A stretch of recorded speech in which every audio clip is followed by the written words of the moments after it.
Gabi, deixa eu te contar um caso. E nós saímos dos nossos empregos na mesma época. Meu nome é Ana Tereza Teixeira Nogueira. Na verdade, a Celeb começou há 6 anos. A ideia foi da minha irmã, ela é nutricionista, Fernanda, eu sou farmacêutica e nós somos da área da saúde. E nós sempre tivemos vontade de abrir um negócio juntas, sempre falávamos na época de graduação que a gente abriria alguma coisa juntos, não sabíamos o que. Pensamos em até algumas franquias, tipo Mundo Verde, mas depois que a gente formou, a gente não tinha grana nem nada e fomos trabalhar cada um na sua área.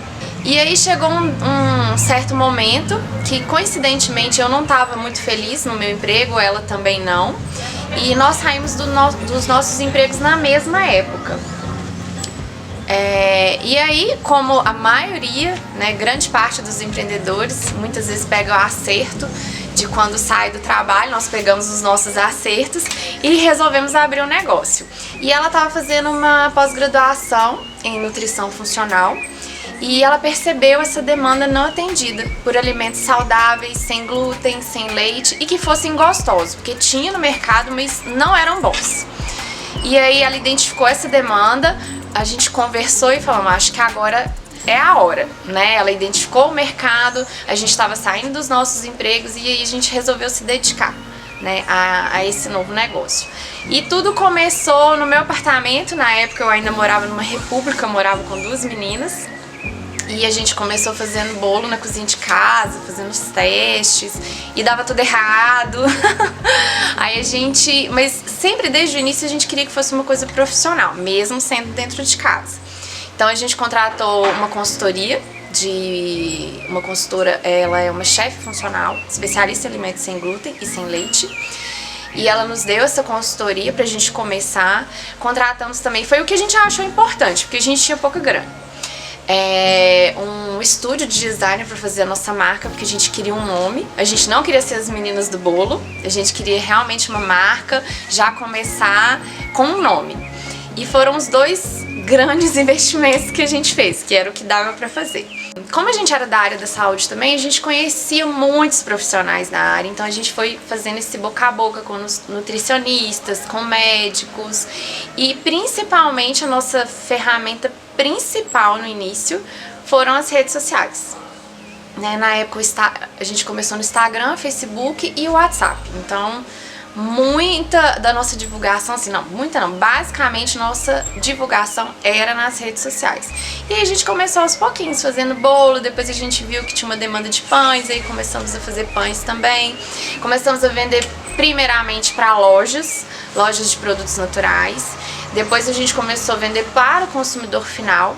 Também a gente viu que tinha essa demanda, começamos a fazer entregas, e isso tudo dentro do apartamento. E aí a gente começou a profissionalizar mesmo, né? A gente fez embalagens personalizadas, e aí depois de 2 anos trabalhando em casa, fazendo tudo em casa, a gente decidiu dar um passo maior, que foi a abertura da padaria. A gente procurou muito lugar para alugar, um lugar que atendesse a esse tipo de público.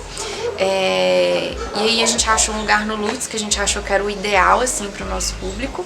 E aí, né, pegamos empréstimo com pai e mãe pra pagar cachorro periquito, pra juntar o dinheiro pra conseguir abrir a padaria, que foi um desafio muito grande, a abertura.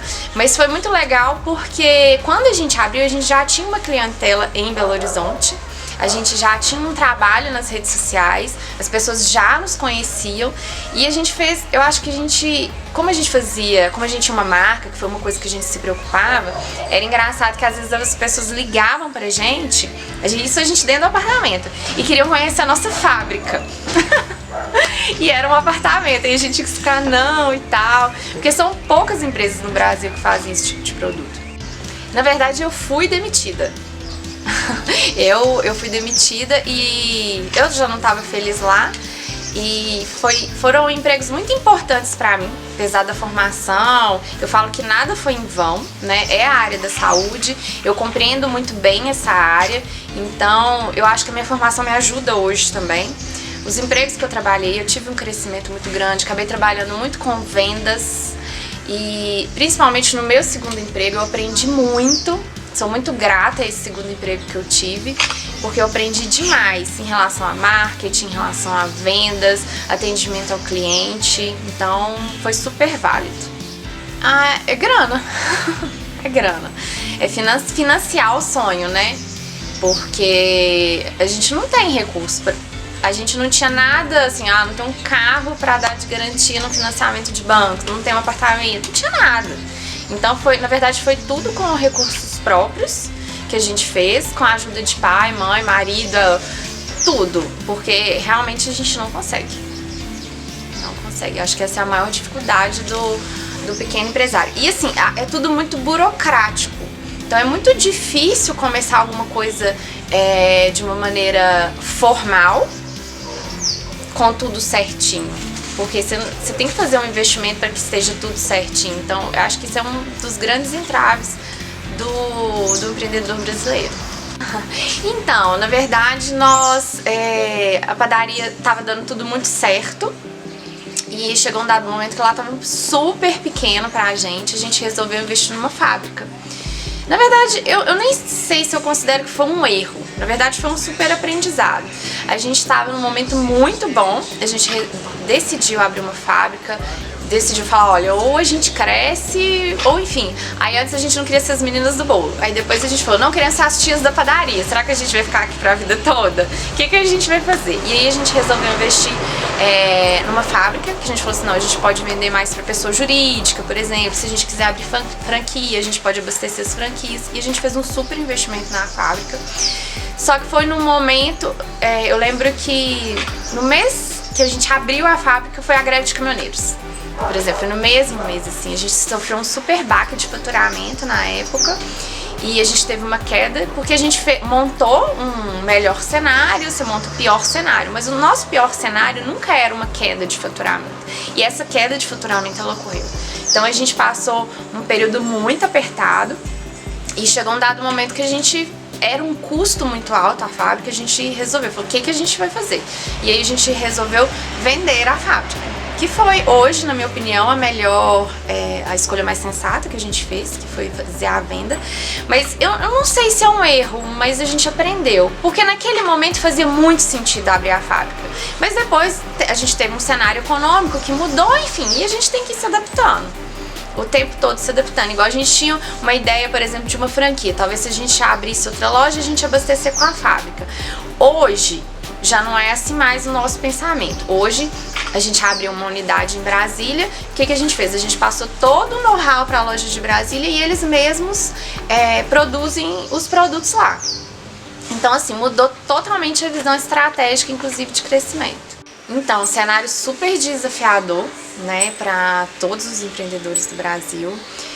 No nosso caso, como nós somos serviço essencial, a gente não chegou a fechar. Mas a gente não podia ter o atendimento de mesa e graças a Deus a gente tinha um trabalho muito forte nas redes. Eu já fazia atendimento via WhatsApp, as entregas, a gente estava sempre muito forte, então eu tinha uma forma de divulgar isso, olha, estamos fazendo entregas. Então essa foi a nossa saída, né? O que a gente não tinha de fluxo de gente dentro da padaria, a gente focou nas entregas e tivemos que fazer assim, passar um pente fino, né, em todos os nossos custos e fizemos redução de equipe. Na verdade não foi uma redução de equipe, né, a gente fez as suspensões de contrato, não demitimos ninguém, né, até hoje ainda tem algumas suspensões.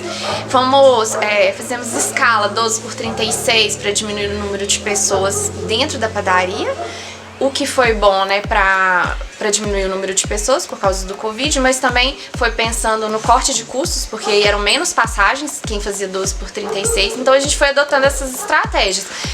Dispensamos alguns tipos de serviços que não considerávamos essenciais, muita pesquisa de preço com fornecedores, então assim, foi ajustando tudo, espremendo tudo, pedindo desconto nos serviços que eram essenciais, desconto no aluguel, e aí chegou um dado momento que a gente conseguiu equilibrar, ficar no nosso ponto de equilíbrio, e aí a gente tá passando, né, pela crise, espero conseguir passar pela crise e depois voltar a crescer. Então, na verdade, já escrevi vários prêmios, sou dessas, né? porque isso dá muita visibilidade, né? Tem muita gente que... Teve uma vez que uma amiga falou assim, eu achei que alguém ia lá e te entregava um prêmio. Não, gente, não é assim. Você tem que se inscrever nos prêmios, porque eles não caem do céu. Então já me inscrevi em vários, e um que foi bem legal foi o prêmio Sebrae Mulher de Negócios. Eu me inscrevi em 2017, a gente contou a nossa história. E na época a gente estava com um projeto de crescimento, e aí a gente ficou em segundo lugar em Minas Gerais. E assim, foi muito legal, porque saiu no G1, muita gente viu, né? Ficou bem, deu muita visibilidade, um marketing gratuito, né? E depois de 6 meses, a reportagem também saiu no site da Pequenas Empresas Grandes Negócios. Aí foi uma coisa de louco, assim, ligava gente do Brasil inteiro pra gente querendo franquia. Ligava muita gente, foi até nesse momento que a gente decidiu abrir a fábrica, porque naquela época fazia muito sentido. E essa reportagem tá até hoje, e até hoje tem gente... Essa semana uma pessoa ainda me mandou essa reportagem e perguntou de franquia. Então assim, foi super legal, deu uma impulsionada bem grande esse prêmio. E assim, é um reconhecimento, dá uma vontade, né, de seguir mesmo, não, tô no caminho certo, é super legal.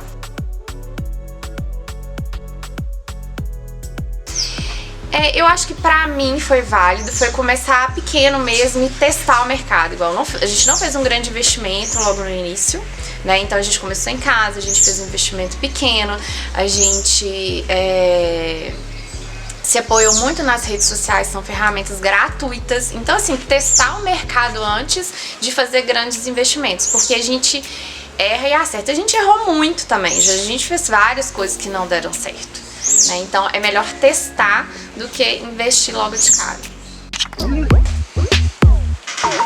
Uau! Deixa de ser sem educação! Você tá entrando na minha casa e nem tocou campainha!